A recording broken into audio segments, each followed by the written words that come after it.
বাইরে থেকে অনেক দিন হলো তাপস ফিরেছে, কিন্তু আমরা বন্ধুরা এখন সবাই কর্মব্যস্ত জীবনে সময়ই পাই না।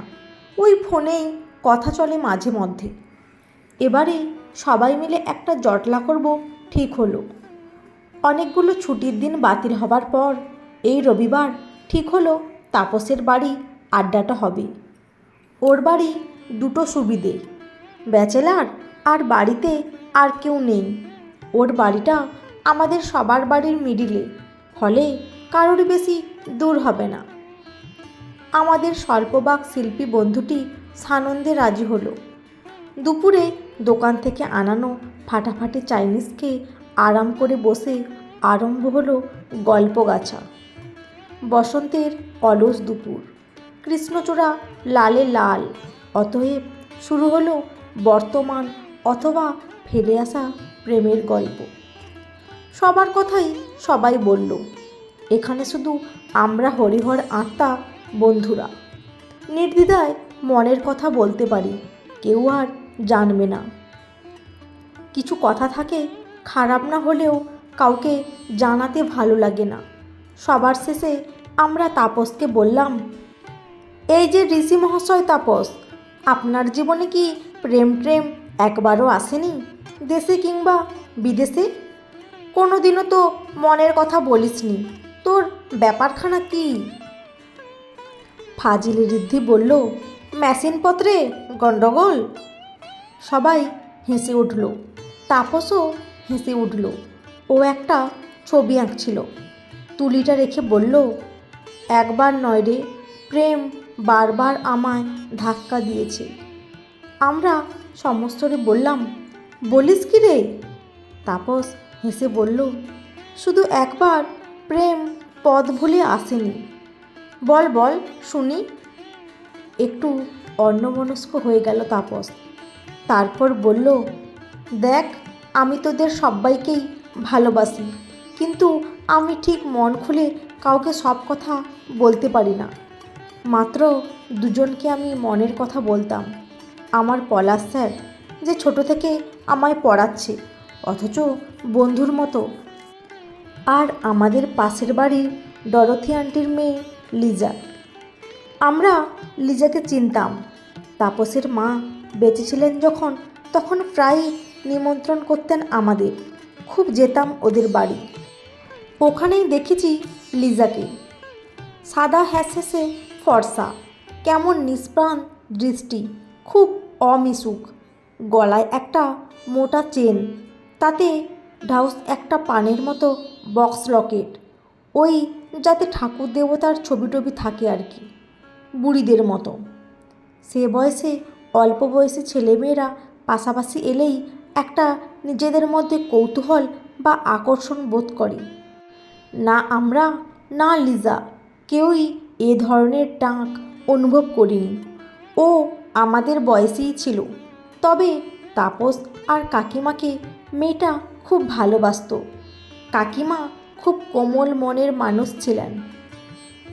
তাপস বলল, হ্যাঁ, মা লিজাকে খুব ভালোবাসত। ওর যখন 7 বছর বয়স, তখন ওর এক কাকা ওকে, মেয়েটা ভয়ে আতঙ্কে পাথর হয়েছিল। ডরথি আন্টি সব সম্পর্ক ত্যাগ করে বাপ মরা মেয়েটাকে নিয়ে এ পাড়ায় উঠে এসেছিল। এসব কথা কেউ কোনো দিন জানতো না, আন্টি শুধু মাকে বলেছিলেন। যাই হোক, আমি প্রথম প্রেমে পড়ি আমার দিদির বিয়ের সময়। হাসি ফুটল তাপসের মুখে। সে কি যে ভালো লাগা, কি বলবো। দিদি তেরা দেওয়ার দিওয়ানা রিংটোন ওর মোবাইলে। আমার তখন মোবাইল ছিল না, সারাক্ষণ ওর কথা ভাবা, ছবি এঁকে পাতা ভরল। তারপর মাস তিনেক খুব দিদির বাড়ি যেতে আসতে লাগলাম, কিন্তু তারপর দেওয়া নেওয়া তত্ত্বাবাস নিয়ে অশান্তি লাগলো। জামাইবাবুর চেম্বার করে দেওয়ার জন্য ওরা দিদিকে চাপ দিতে লাগলো। শেষে অত্যাচার, বিয়ে ভেঙে গেল। সম্পর্ক, পলাশদা আর লিজা বলছিল, ওরকম যাদের মন তাদের সাথে আর কোনো রিলেশানে না থাকাই ভালো। দ্বিতীয়বার প্রেমে পড়লাম সেজুতির। ওকে তো সবাই চিনিস, আমাদের কলেজে পড়তো, ফাটাফাটি দেখতে। মুগ্ধ হয়ে গিয়েছিলাম আমি। ডজনখানেক উৎকৃষ্ট কবিতাও লিখেছিলাম। ও দেখা হলেই কি সুন্দর করে হাসতো। বলবো বলবো ভাবছি, এমন সময় একদিন ও নিজেই এগিয়ে এসে হাতে একটা চিঠি দিল। আমরা বললাম, তাই? ও হেসে বলল, হ্যাঁ, তবে নিমন্ত্রণের চিঠি। এক ইংরেজি প্রফেসরের সাথে ওর বিয়ে। তোদের দু একজনকে তো বলেছিল, কিন্তু আমায় যে কেন বলল না কে জানে। আলাপ তো ছিল। অন্যমনস্কর মতো তাপস চুপ করে গেল। তারপরে নিঃশ্বাস ফেলে বলল, কি ভাবছিস? এরপরে আর প্রেমে পড়া উচিত ছিল না, কিন্তু আবার পড়লাম। শিলার সাথে একটা প্রদর্শনী করেছিলাম, তোদের মনে আছে? এবার অবশ্য আমি এগিয়ে যাইনি, ওই নিজে এগিয়ে এসেছিল। ভীষণ স্বাধীনচেতা, স্মার্ট, হাসিখুশি, সংস্কারমুক্ত মনের মেয়ে ছিল। ওর উচ্চাকাঙ্ক্ষা ছিল। রোজ আমার সাথে ঘন্টার পর ঘন্টা আলোচনা চলতো। এরপর দিল্লিতে একটা আর চেন্নাইতে একটা এক্সিবিশন হবে, সেখানে আমরা অংশ নেব। ব্যাপারটা একটু চাপের ছিল, বেশ ধরা করার ব্যাপারও ছিল। আমরা দুজনেই খুব ঘোরাঘুরি করতে লাগলাম, অনেক কাছাকাছি চলে এসেছিলাম। তবুও আমি কিছু বলিনি। ওই প্রথম এগিয়ে এসেছিল। যেদিন চেন্নাইয়ের ব্যাপারটা ফাইনাল হলো, সেদিন ও আমায় প্রথম আচমকা চুমু খেয়েছিল। তারপর যা হয়, আমি ভাসলাম। পলাশ স্যারকে সব খোলাখুলি বলিনি, লিজাকে বলেছিলাম মন খুলে। জানতাম ও ঠাট্টা করবে না। ও খুব অনুভূতিপ্রবণ ছিল। ও মাথা নিচু করে সবটা শুনেছিল। ওর রক্তশূন্য মুখটা খুশিতে গোলাপি হয়ে গিয়েছিল। তারপর বলছিল, দেরি করো না, চেন্নাই থেকে ফিরে এসেই কাকিমাকে বলে সেট করে ফেলো জীবনটা। রোগাভোগা মেয়েটা আমায় লেট লতিফ বলতো, রোজই জ্বরে ভুগতো। চেন্নাই থেকে ফিরে এসে আর ওকে কথাটা তখন জানাতে পারিনি। আন্টি তখন ওকে নিয়ে খুব ব্যস্ত। ওর এই রক্তহীনতার জ্বরটা ডাক্তাররা খারাপ কিছু বলে সন্দেহ করেছেন, তাই ওকে আর বলা হয়নি। শ্রীলা চেন্নাইতেই থেকে গিয়েছিল অভিকের সাথে। অভিক আর ও প্যারিস যাবে, ওখানে একটা সুযোগ করে দিতে পারে অভিক ওকে। যাবার আগে আমায় চুমু খেয়ে শ্রীলা বলেছিল, আমি ওর সবচেয়ে লাকি ফ্রেন্ড। আমি কিছু বলতে পারিনি, লজ্জায় গুটিয়ে গিয়েছিলাম। আমার সংকীর্ণ মানসিকতায় আমি বন্ধুত্বটাই বুঝিনি। ভালোবাসা বলে ভুল করেছি। খুব একা আর বোকা লাগতো তখন, জানিস। কাউকে বলতেও পারতাম না, আর বলবো বা কাকে।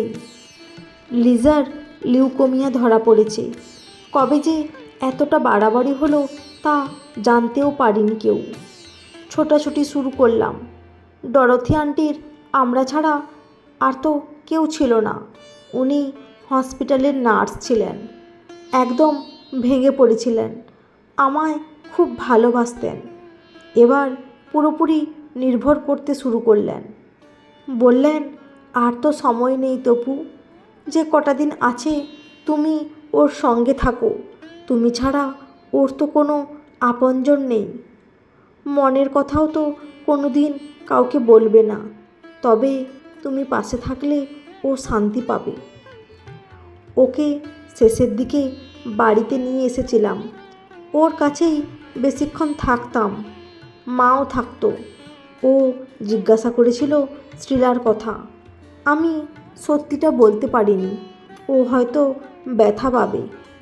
তাপস থেমে থাকলো কিছুক্ষণ, তারপর বলল, তোরা বস, আমি একটু চা আনি। তারপর উত্তরের অপেক্ষা না করেই চলে গেল। আমরা চুপ করে বসে রইলাম। কখন কখন নিস্তব্ধতাও অনেক কথা বলে। তাপস চা নিয়ে এলো। বলল, ও খুব আগ্রহী চোখে তাকিয়েছিল আমার চোখের দিকে। চোখ নামিয়ে জানিয়েছিলাম ও প্যারিস থেকে এলে ফাইনাল করব। ও অনেকক্ষণ তাকিয়েছিল আমার দিকে। তাপসের মুখে হাসি ফুটে উঠল। বলেছিল ও একটা গিফট রেখেছে আমার বিয়ের জন্য। জানতাম এই নিয়ে ভাবার কিছু নেই। লিজা দুদিনের অতিথি। ডাক্তারির অত শক্ত কথার মানে না বুঝলেও মোদ্দা কথাটা এটাই বুঝেছিলাম। এক এমনই বসন্ত সন্ধ্যায় ও চলে গেল। আমাদের ঘরেও অন্ধকার নেমে এসেছিল। তাপস বলল, আলোটা আর জ্বালালাম না রে, অন্ধকারটাই ভালো লাগছে। ডরোথি আন্টি চাকরি ছেড়ে চার্চের এক সেবা প্রতিষ্ঠানে চলে গেলেন। যাবার আগে আমায় দুটো জিনিস দিয়ে গেলেন, একটা সোনার আংটি আর সেই রূপোর লম্বা চেনটা ঢাউস লকেট দেওয়া। এমনই আধো অন্ধকার ঘরে আন্টি বলেছিলেন, এটা আমি বিয়ের সময় তোমার আঙ্কেলকে পরিয়ে দিয়েছিলাম। সে চলে যাবার পর লিজাকে দিয়েছিলাম। যদি কখনো লিজার বিয়ে হয় তবে তার হাজব্যান্ডকে দেবে। দুর্ভাগা মেয়েটা আমার বিয়ের কথা ভাবতেই পারেনি। আমায় বলে গেছে এটা তোমায় দিতে, তুমি বিয়ের সময় পড়ো, ওর আত্মা শান্তি পাবে। আমার একটাই সান্ত্বনা, শেষ কটা মাস তুমি সবসময় ওর পাশে ছিলে। মেয়েটার জীবনের এই চাওয়াটুকু অন্তত পূর্ণ হয়েছিল। ঈশ্বর তোমার মঙ্গল করুন। আন্টি চলে যাবার পর স্তব্ধ হয়ে বসেছিলাম। আমি কি সত্যিই লেট লতিফ? কিছু কি কথা ছিল যা আমার বোঝার ছিল, আমি বুঝিনি। আংটিটা হাতে পড়লাম। আলো জেলে হারটা হাতে তুলে নাড়াচাড়া করতে লাগলাম। ভাবলাম, হার তো আমি পরি না। যিশুর লকেটটা আমার মানিব্যাগের কাছে রাখব, বুকের কাছাকাছি থাকবে আমার শুভাকাঙ্ক্ষী প্রিয় বান্ধবীর ব্যবহৃত জিনিসটা। কিন্তু লকেটটা আমি রাখতে পারলাম না, শুধু চেনটা গলায় পরে নিলাম। ঋষি বলল, কেন? ধরা গলায় তাপস বলল, ছবিটা যে আমারই ছিল, তাই বলছি। বারে বারে প্রেম এলেও শেষকালে পথ ভুল করেছিল। বন্ধুরা, আজকের গল্পটি কেমন লাগলো? যদি ভালো লেগে থাকে অবশ্যই একটি লাইক দিয়ে চ্যানেলটি সাবস্ক্রাইব করে পাশে থাকবেন। অসংখ্য ধন্যবাদ।